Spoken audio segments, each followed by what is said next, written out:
So we were just talking about bot flies, mango flies, bed bugs, scabies, all sorts of stuff like that. Tess, you are known around the community as being like our community's head hiker. You love hiking, you love the trail. And when I think of scabies, bed bugs, bot flies, mango flies, pretty much everything that makes life miserable, hiking comes to mind. Amen. So I agree. And you've hiked a significant portion of the AT, right? The whole thing. The whole entire thing. So I wanted you to tell us a trail story. Because I feel like everybody that I know that spends any time on the AT, Andres, do you know anybody who's like done an overnight or anything like that? They all have like wild stories of like meeting strangers and just absolute weirdos. So do you have anything like that you share with us? Yeah. Well, I mean, I'm probably one of those weirdos too that you meet out there. To further expand, it was a 5-month through hike that I did. So straight from mid-March to mid-August, I was out hiking. And the way that you kind of navigate the trail, it's very straightforward. It's hard to get lost. But for food and laundry and resources, you stop every 2 or 3 days. You usually stumble upon a road crossing and you can hitchhike into town. Cool. Yeah. Terrifying. Yeah. Does that count as trail magic? Yeah. So the story I'm going to say is a trail magic story. Oh. Yeah. So this was in the middle of summer in New Hampshire, in Hanover, New Hampshire, which is where Dartmouth College is. Cool. And it's a trail town, but typically trail towns have some like cheap motels or hostel or an option that's affordable for hikers, but there is not much affordable in Dartmouth. And I had met this guy that was doing a smaller section that was a student at Dartmouth, and he had already gotten there and he was stopping for the season to go back to school. And he said, oh yeah, you and a few people can definitely stay in my like frat house's basement. Nice. And we were like, great, great, a free place to stay. Like, I'm not going to overthink it. So me and another hiker spent the day, like we rented kayaks and just kind of enjoyed the day. Who's this other hiker? Because it sounds like you're going to be murdered together. Right. This other hiker I had known since like the first week on the trail. So most through hikers are very safe and are there, like you can tell right away someone's intentions more so than normal. Like your instincts really like are on when you're on the trail. Anyway, we weren't ready to leave town because we were planning on staying at the frat house, and we ended up getting a text from our friend that said, you can't stay here tonight. And we were like, oh, okay, we got to figure out what to do. We can't hike out yet because we need to go grocery shopping. We were really planning on staying somewhere. So we say, okay, let's go get ice cream and figure it out over ice cream. So we're eating ice cream. This lovely couple starts chatting it up with us. They're older. And they're like, where are you staying tonight? Like, what's going on? And we were like, we don't really know where we're staying tonight. And so they invited us to come to their house that is a gorgeous home on top of a mountain. They used to run a bed and breakfast. And so they let us stay at their house for free. They took us out to dinner after ice cream, gave us a tour of the town, and then drove us around to do errands the next day. So that was a really sweet glimpse of the goodness of humanity and trail magic. That is really cool. Yeah. How did they identify you as through hikers? Did you guys smell or look dirty? Yes to both. You're like, that looks like all the clothes you own that you're wearing right now. Are you a hiker? I was still waiting for the shoe to drop in the story. It was a good like story. when they had to run away from the guy with a knife. Right. Like she was really, house in the mountains, far away, old couple. No. That's the type. They had their son locked away in the basement, That's why they couldn't stay in the frat house basement, because it was that guy they met before, the student. That'd be a good story. Yeah, it would be. You should change it to be that next time. Okay. Really talk it up. Yeah. All right. Well, Tess, thanks for being here on the podcast. This isn't your first time being here. No, it's been a few years. This is the first time in the studio. Oh, what'd you do last time? I talked about hiking, actually. Nice. I talked Let's do it again. I talked about God and nature. Nice. Yeah.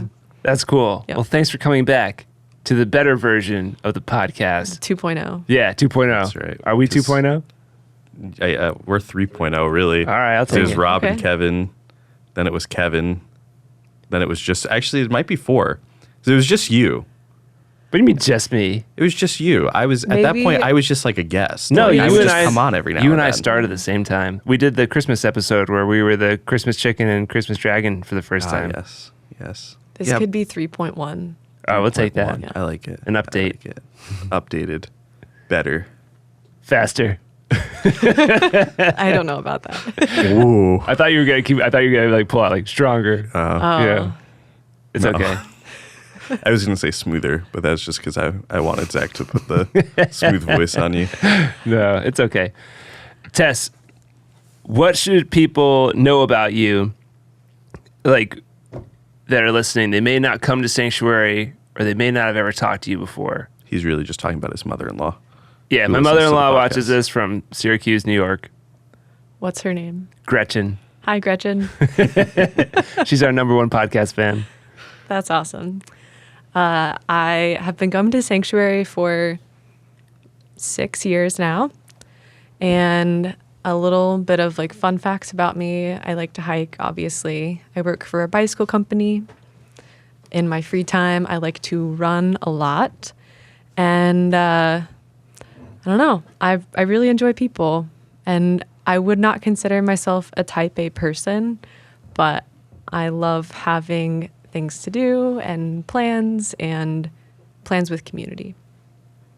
That's awesome. And you had something that you really wanted to share with all of Sanctuary. And anytime that you ever want to do anything, we say, put her in, That's coach. it. We love Tess Packnick. It's We also true. love Kyle Packnick so much, her husband, that we have an award of his on our trophy shelf behind Tess.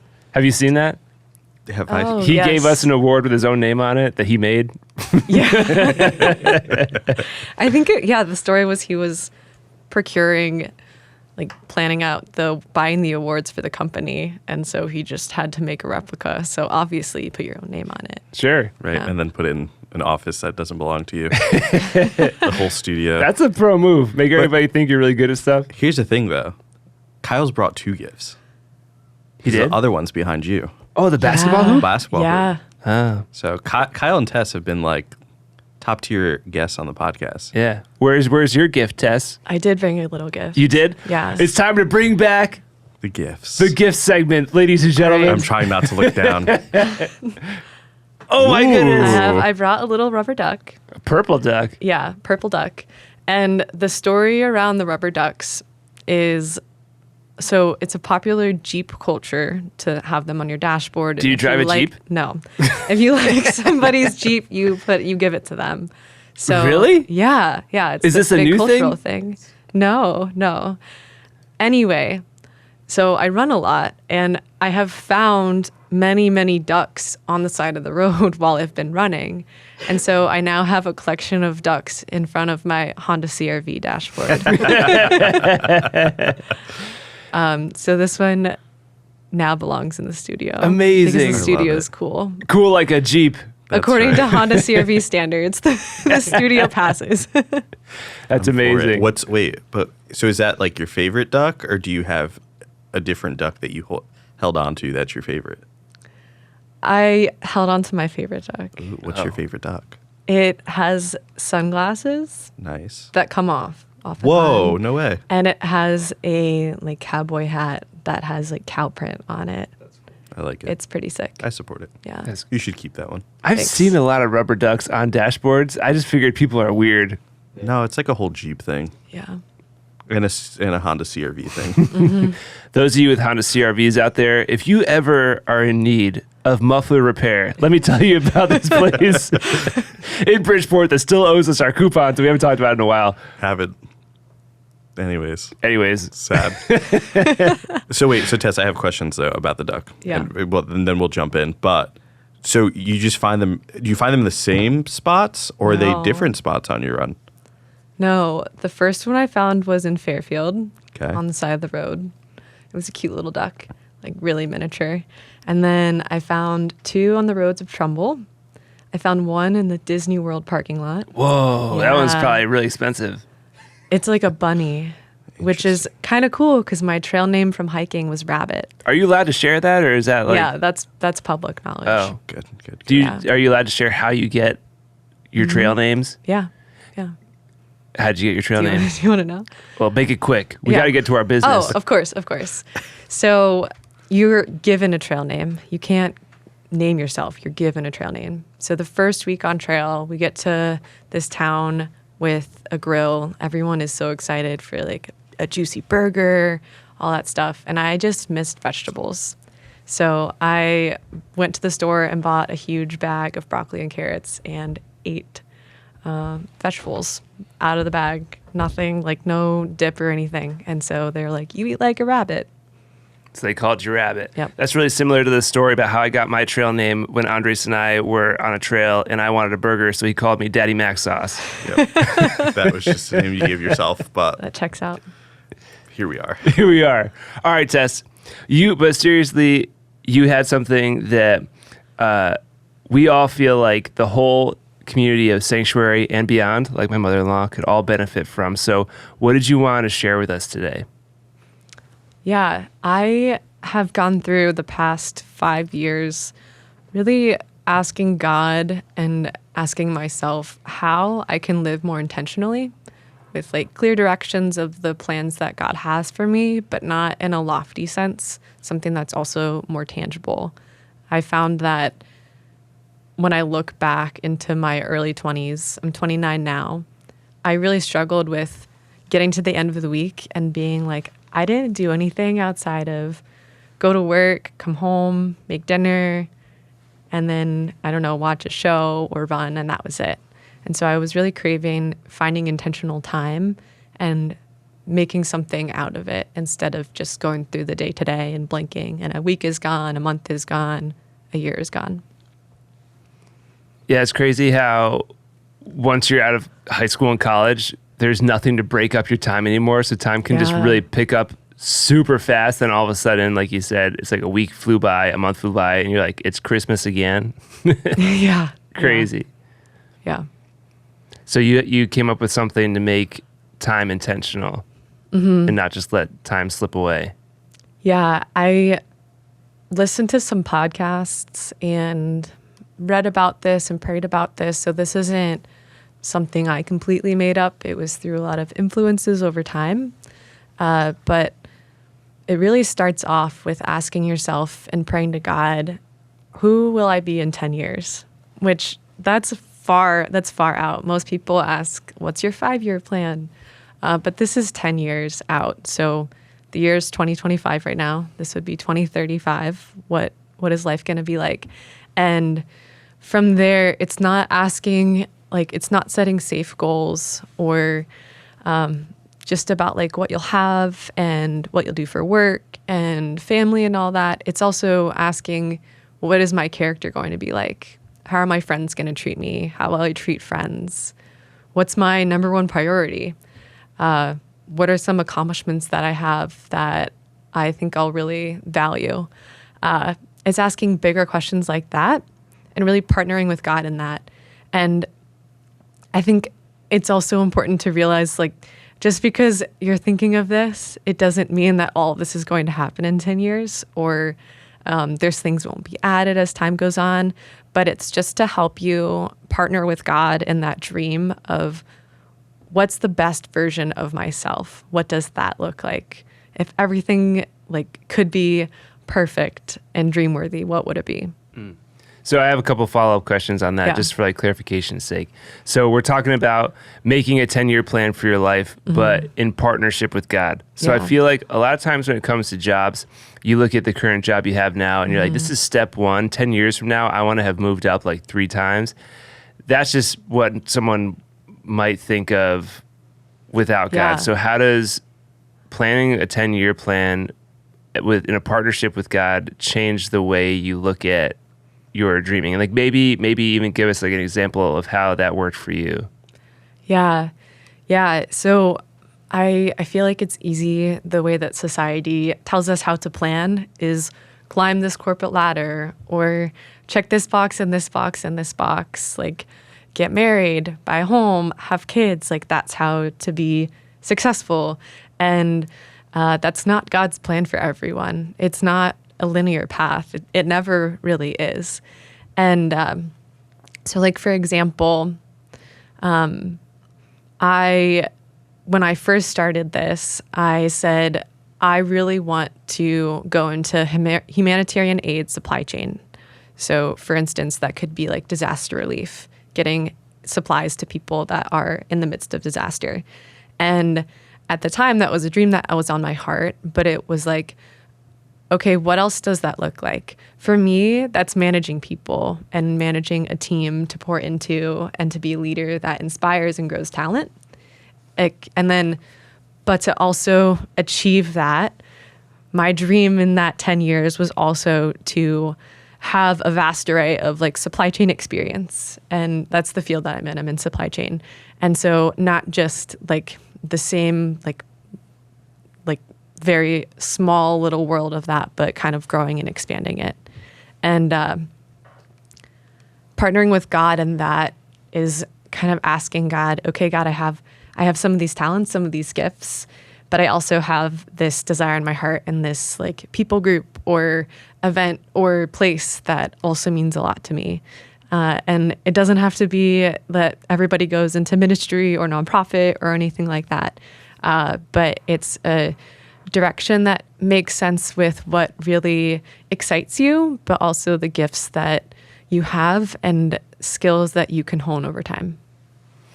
And when you are looking at, you said, so like not only just thinking about a 10-year plan about your job, but your character traits that you want to have, the friends, the way your relationships change.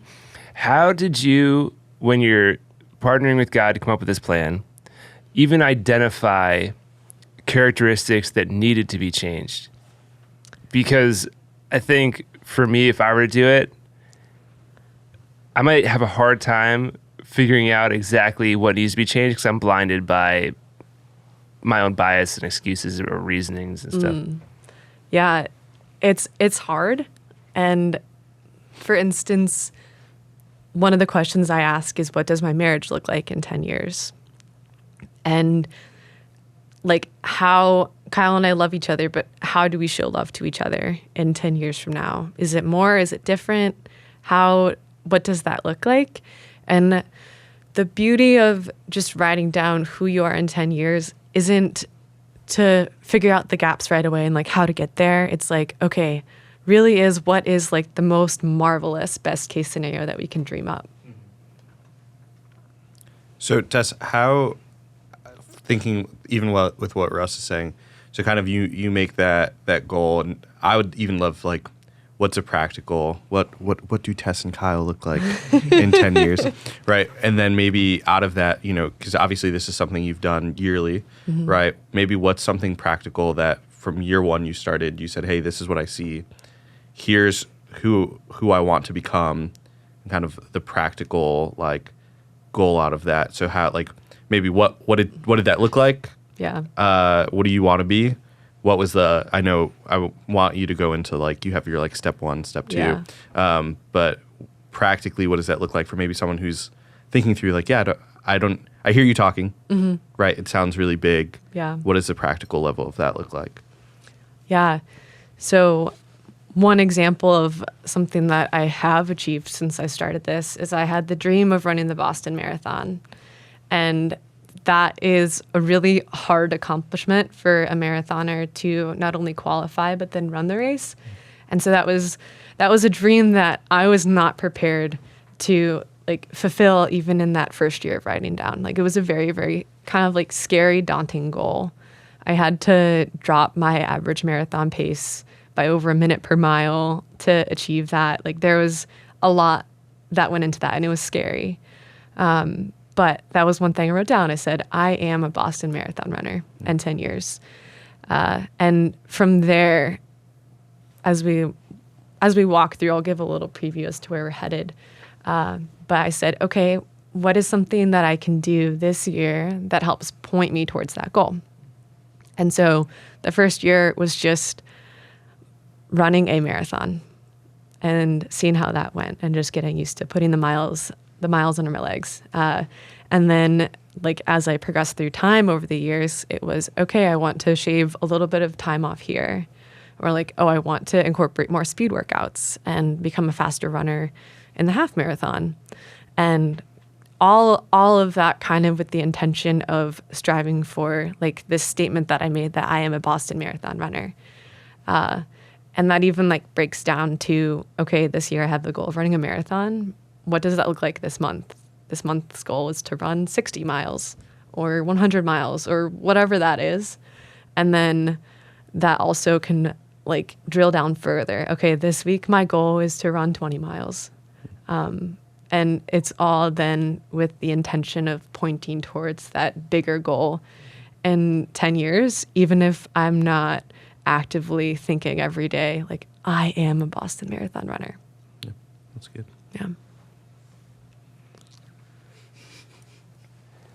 So I was curious because I asked about the characteristics before. Were there characteristics that you identified as needing to be changed? Because I do want to know how you identified it. Did you talk to somebody and you were like, and then they revealed it to you, or was it just through your prayer that like God revealed that certain relationships, like your friendships, or? Yeah. I think that like praying to God who you want to be in 10 years for your character, and like for me, a lot of what I write down is how my friends see me and how I see my friends. And I think of what are the traits of someone that I would call a best friend. Like they're always there for me. They're loyal. They'll drop anything. They're a great listener. And so those are traits that I want to emulate. And so, yeah, it's not getting stuck in where you are, but it's where you want to go. Like for me, I had to learn a lot of patience in my early 20s and like what that looked like, and not just being selfish with my wants and needs, but putting others above me. And so that's an example of traits that I wrote down. But for my family, like I wrote, I want to be an outstanding and committed brother, mother, sister, daughter, like everything like that. I don't know if you could be a brother, but oh yeah, to my brother. And so like, what does that look like? Knowing that my relationship with my brother is different than my sister and my mom and my dad. Like, what does that look like? Like, how do I rely on that family member? How do they rely on me? That's cool. So Tess, are there things kind of, so you've been doing this now for 5 years, you said? Mm-hmm, yeah. Are there things that have stayed consistent on like, you're talking about patience. Is there like an I am statement, like the Boston Marathon runner? Like, are there things that kind of have stuck on your list that you're still developing, still learning? Yeah. I always write down like my relationship with God. There's always going to be more to strive for, right? Yeah. So that's always on there. My marriage always ends up on there. Like that's something I really value, and it's something that we can always do better at. My career aspirations have changed over the years, and it's been really cool to like watch that change and accept it and not be like scared about the direction that it's going. Because again, I'm praying about this as I go through it. Yeah. But some other things that have stuck on there are like, character, friendships. I've actually dropped off when I first started. I cared about what car I drove, like wanted to drive. Was it a CRV? It was not. What was it? This was right after the trail I did this. So I really wanted a Subaru Outback. Nice. Yeah. That's right. Very Vermonty. Yes. Yeah. Very like hiker-esque. Yeah. It's got like off-road capabilities, but it's not a truck. Yes. Yeah. But when you live in Connecticut in Fairfield County, you're not going off-road, No. Good. You just got to find the right spots. That's right. That's Talk to true. Bruce. That's right. Go up to Litchfield County. So as you work on this test, So I do something not as similar. You're 10 times better than I am, which makes sense. I typically do kind of at the beginning of a new year, towards the end of the year, closer to the 31st of December, I will kind of bring my notebooks with me to a coffee shop, and just kind of spend time looking over the past year. What has God done? What were things I was praying about in January? And I tend to look at, I do something on December 31st, and then usually around January 1st, that first week of January, I'll just kind of spend time with the Lord, asking him about like the upcoming year. Yeah. What does he want to do? How can I partner with him? Do you like take time to look back over like, hey, last year, this is what I wrote. What are things that I accomplished? What are things I saw the Lord do? And use that as a launching pad for what you see next or not? Yeah. I always write down my top memories, and then I'll write down more like the soft, like what God has taught me over the past year. And then I will read what I wrote the year before on like who I am, who I want to be in 10 years. And it's cool to sometimes like check that off as I go. Cool. Yeah. Very cool. Yeah. So I feel like it's important for us to make sure we clarify all the steps and then go through all the steps, because it's a 4-step process, right? Yeah. Just in case anybody wants to do this, I want to be able to have them be able just to listen and know exactly where we're going. So just revisiting step 1. Step 1 is we longhand a journal that's a 10-year plan, like reflecting on who we've been, who we want to become, whether that's in our job, character-wise, relationships, and we do that alongside praying with God, seeing what He's going to reveal to us, and how we want to partner with Him, and how He wants to partner with us for 10 years. Then, do you want to just say what the next couple of steps are, and then we'll revisit them a little bit with our questions and your explanation? Yeah, good idea. Let's do that. Yeah. Step 1, journal. Who you are in 10 years. I write it as if it's already happened. So instead of I will be a homeowner, I am a homeowner. And then usually, like if you're looking for parameters, I usually end up writing 3 to 4 pages. From there, step 2 is read that and break it down and write it. Choose the 10 most important things out of that and write that down. And those are your like 10 focal points to really lean back on, so you're not constantly rereading this like long journal post. Step 3 is even more tangible. So each month, at the beginning of the month, you can look at those 10 goals and ask yourself, what like 1, 2, or 3 goals do I think I can, in some way, shape, or form, work towards? And from there, I call it my monthly ambition list. And I do not call it a goal list. I call it an ambitions list, because as soon as you set a goal and put the word goal beside it, I'm mentally like, oh, if I missed it, I failed. Like it's gone. And so this is just a list of ambitions of things that I want to do that month. And so it could be like, I want to pray regularly 5 days a week, whatever it is. And it's things that are tied to those 10 goals that you read over for 10 years out, but it's also really fun things like that you want to make time for. So in October, like I want to go to a pumpkin patch. In July, I want to go to the beach. Russ is so excited. Yeah. I was going to say, pumpkin patch and do what? Pick pumpkins? Yeah. What else do you would do you in a do? pumpkin I don't know. That's what patch? she didn't say. So I was like, what do you do in a pumpkin patch? Pick pumpkins. Just want to make sure. I was curious. All right. So when you're longhanding your 10-year plan, then you have like your 10 points of the I am statements. Yes. And then you have this like monthly ambition thing. Is this all happening in the same notebook, or how do you make sure all this stuff doesn't get lost? Yeah, I keep it all in the same notebook. One notebook. Is it Yeah. like a composition notebook or a spiral It's just spiral like bound? I brought it. Oh. Well, it's falling apart. It looks like Yeah. it made it through many 10-year cycles, It's but just like it's only been 5 I'm not years. very far in it, but yeah, I just write it all in here. and you have tabs in there. Yeah, but like It's a very nice notebook, just from what I I'm just looking over. Yeah, You know, high quality. It needs to be rebound though. Yeah. All right, so talk to Laura Shrillo for that. quickly going back to the I am statements. Yeah. That gets updated every 10 year or every year. And so like your stuff is changing, and how do you make sure that 7 out of the 10 of them aren't like job or money related, and there's like, do you have like, I can only do 2 for relationships, or like 2 for marriage, 2 for my job? Like, how do you make sure it's not all like leaning one way? Yeah. I ask myself, what are my priorities in life? If God is your priority, like God makes up about 3 of mine. And it's like who I am as my identity in Christ. And then how am I plugged into my church community? What does that look like?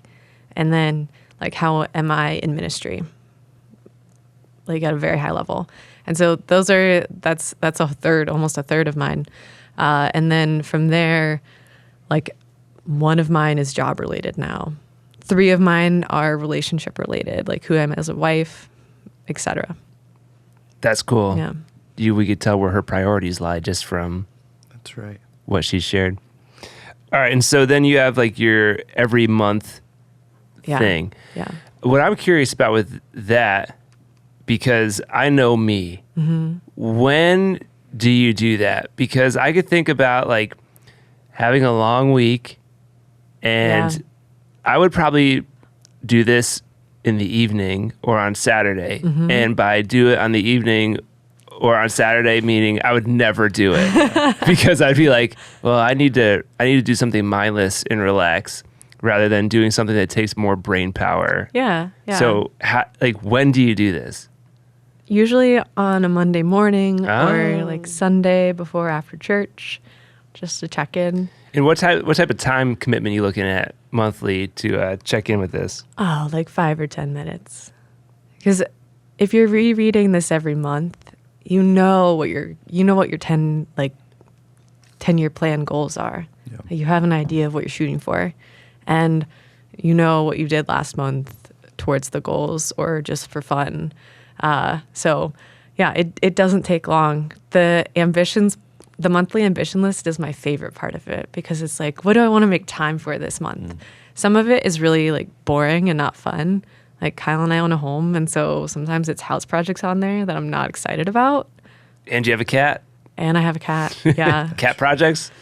Unfortunately, not that many cat projects. They're pretty self-sufficient, you know? Well, we're talking about projects. Still. So, you don't like, where was I going? I apologize. I had a thought. Continue. Okay. So that's step 3. Yeah. My favorite. Step 4. Oh, wait, hold on. Before we pass, I remember what I was going to say. How do you stop yourself from being unmotivated when you view your goals as ambitions? I'm not a super motivated person. So it's like, how do you keep yourself motivated to actually go after those ambitions and see change? And then like, do you punish yourself when you don't meet your ambitions? Because I'm trying to think of why would I actually do it? Yeah, no, I do it because I want to spend my time intentionally. And so I want to fill it with things that are value add, but things that are also like for fun and like working towards my goals. Or maybe it's like a few months ago, I was like, I want to get coffee with 2 new people I just met. And so that was something that was fulfilling to me, but also intentional in building community. So I don't see it as like a hindrance. The list should never feel like a hindrance. It should excite you. So to celebrate the victory of like actually accomplishing those ambitions, do you bring other people into it? Or are you like, hey, I just want to let you know, Kyle, like I had this ambition to go to coffee with 2 new people and I did it? Or do you just keep that between you? I feel like my cat Cleo is probably like the best listener. She's pretty stoked. That's the cat project. Yeah, that's the cat project. Really? You just keep it between you and your cat? I think I used to tell Kyle, but I don't know. We're just living our life. Like this really turns into, this is just you living your life. You're just doing it intentionally. Well, how do you, I guess, because there's part of me, I agree with Russ. I'm listening to all this and I'm like, oh, this would be really cool to do.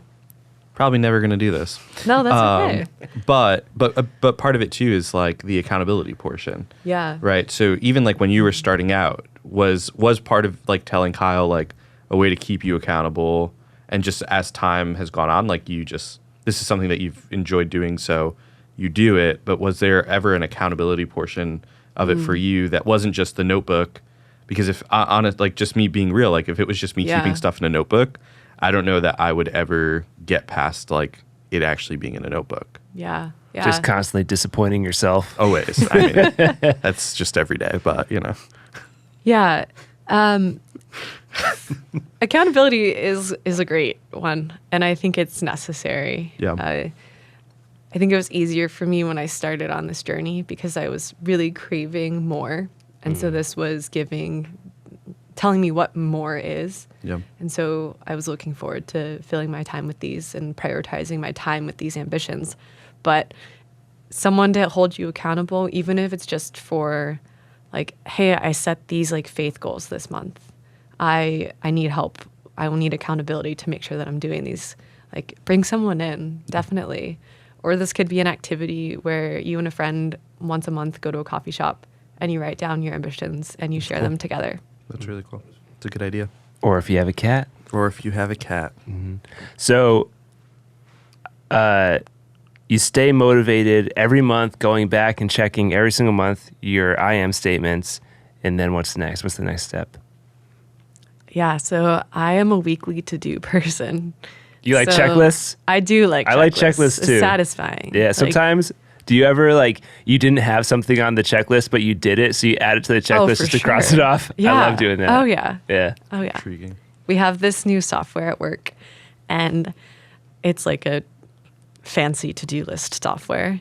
And when you check something off, like this unicorn, like Asana? goes, yeah, Asana. Do you guys have Oh wait, Asana? what? Yeah, Asana gives you a little unicorn, or sometimes a narwhal. Yeah, you have to turn on the fancy celebrations. Really? What do you mean? Like it gives you a unicorn or a Like when you narwhal? complete it, Like flies across it like the flies screen. across the screen. The You probably whole- would really is that enjoy on a it. phone?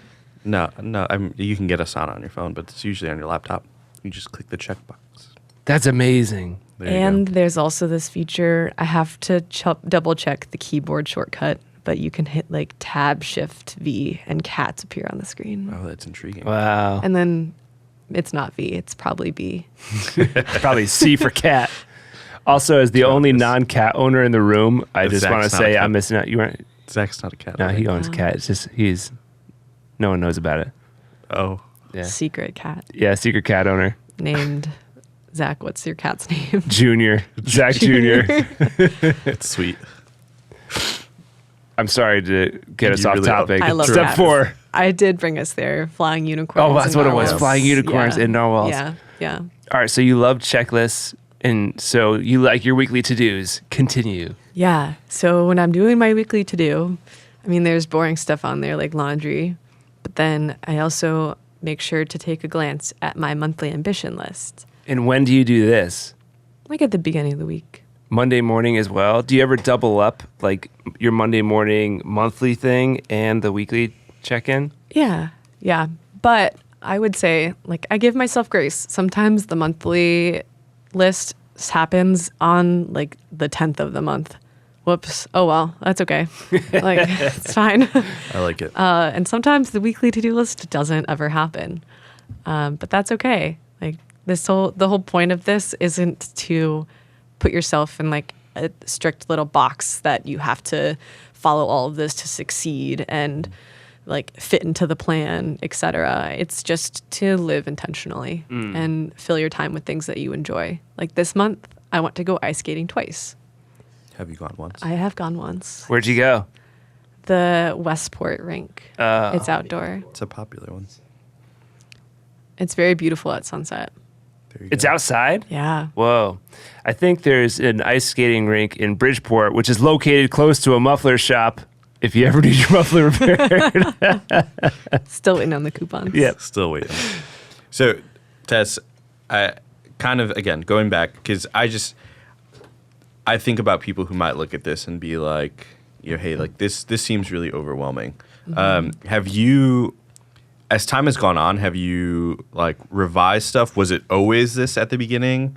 Did you maybe start off smaller and like, hey, what are maybe 5 things instead of 10? Or has it always been this system? And how has it changed over the 5 years? Yeah. I don't write a monthly list as much. Okay. I still do the yearly check-in, but sometimes it happens at the end of January instead of the beginning. Sure. I kind of wish I actually, instead of around New Year's, I wish I started this around my birthday. Yeah. I think that's a better like checkpoint in time. When's your birthday? June 5th. Woo! Have presents for Tess. That's right. June 5th. Well, because so it's interesting because I do both. So I do something. So I actually like I said, I'll on January 31st reflect on the year, and August then 13th. on August 13th, Kyle's Wow. birthday. You guys have the same birthday? We do. So I'll do kind of 31st review the year, first week of January, kind of plan for, Lord, what do you want to do this year? But then on my birthday, I asked the Lord in particular for a word for that year of my life. And same thing, I kind of reflect on this year. I'll reflect on 28. What did God do? What's God kind of moved, changed? But what was the word that the Lord gave me for 28? And reflect on where did I see that? And then for 29, I will kind of same thing. Lord, what do you want to do specifically? What's a word you have? So I kind of, mine isn't necessarily a 10-year. It's always just a singular year. But I love having kind of that both and option of, I know I'm doing something for the new year, but I also know on my birthday. That's actually like, I make time on August 13th. You can find me at a local coffee shop somewhere. Which one? Last year, I think it was at Shearwater. This year, I probably go somewhere else. But yeah. Because he's expecting you at Shearwater. No. He's Russ can changed teams. I've changed teams. I don't go to Shearwater as much anymore. Sad face. But do you use the same notebook for that? Do you have like a designated notebook for your yearly thing? So No. your years are all over the place, written on many different things. No, I'll try and go through the same notebook. So my sister's really, really sweet, and every Christmas she actually buys me a notebook, Cool. and that's typically the notebook I'll use for that year, because she also writes me a prayer for my year. In the front of the notebook? Yeah, That's yeah, cool. yeah. It's really Sweet. sweet. She's done it for like the past 4 or 5 years now. Wow. Cool. So yeah, it's really. So you could easily add this to that notebook. I could. If you just like decide, rather than reflecting on the year upcoming, you could look out 10 years and just be like, I could. it'd be fun to be able to look back in 5 years like Tess. It's true. So Tess, now that we know your 4 steps, which just as a review for anybody who's still wanting to do this, and didn't get that clear before. Step 1, long form, plan for the next 10 years, job-wise, relationship-wise, character-wise, alongside with God. Then you have these 10 I am statements about who you want to be and what you want to accomplish. And then your monthly check-in with how those things are coming, and then your weekly check-in, right? Those are Just a to-do list. Yeah. like a to-do. Yeah. So those are the 4 things.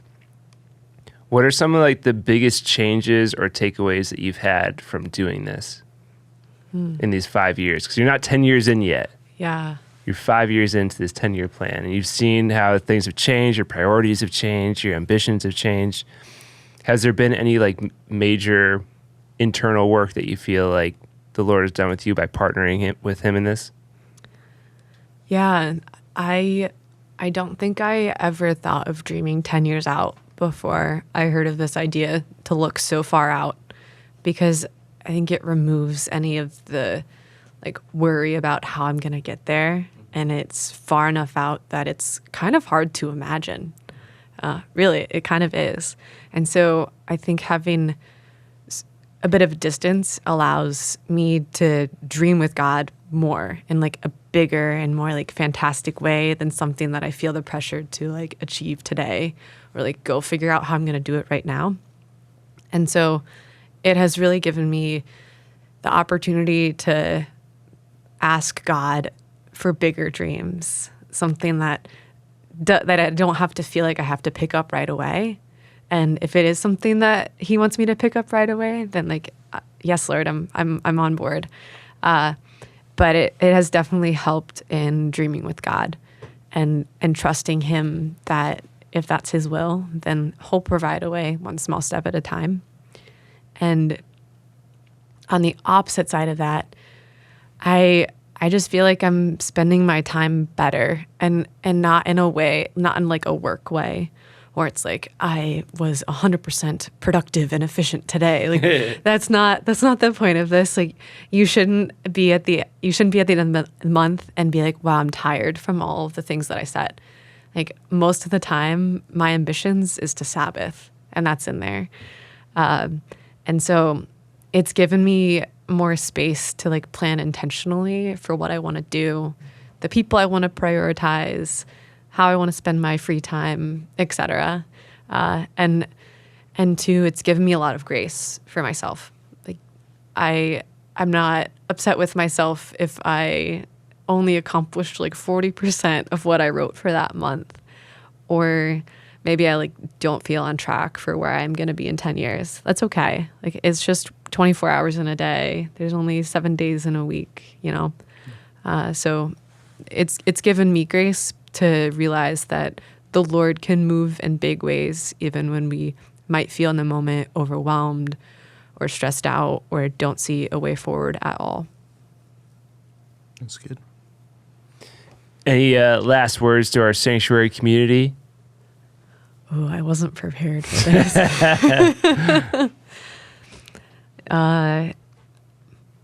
Have fun with the Lord. And that usually means having fun in community with others. Amen. Yeah. I love it. There's no better way to have fun in community with others than coming to Sanctuary on Sunday night at 5 p.m. at Black Rock Church in Fairfield, Connecticut. If you liked this episode, go ahead and hit that like button on YouTube. Should they subscribe? Yeah, and subscribe. One time we got 7 thumbs ups. Whoa. Yeah, on an episode. Wild. I think that purple duck is worth at least 8. At least. And if you were impacted by this and you want to start doing it, feel free to share it with somebody on Instagram. Share it on Facebook. I actually don't know how you share stuff. I haven't been on social media since last January. I'm a year in. You can't share it on TikTok anymore. TikTok's You can't share stuff? banned. How does stuff get No, I'm joking. I thought I was like, how do you like continue to show other people things? Repost it on TikTok. Amen. All right. Hi, Gretchen. Bye, Gretchen. Bye, Really, Gretchen. bye, Gretchen. We'll miss you. See you soon. See you, Tess. Thanks for being here. Thanks, Bye. guys. It's unoriginal and pretty cynical to think you're playing a game that's unwinnable. No need to speculate or overcomplicate. Just think we're more than the sum of our worst mistakes. It seems weird.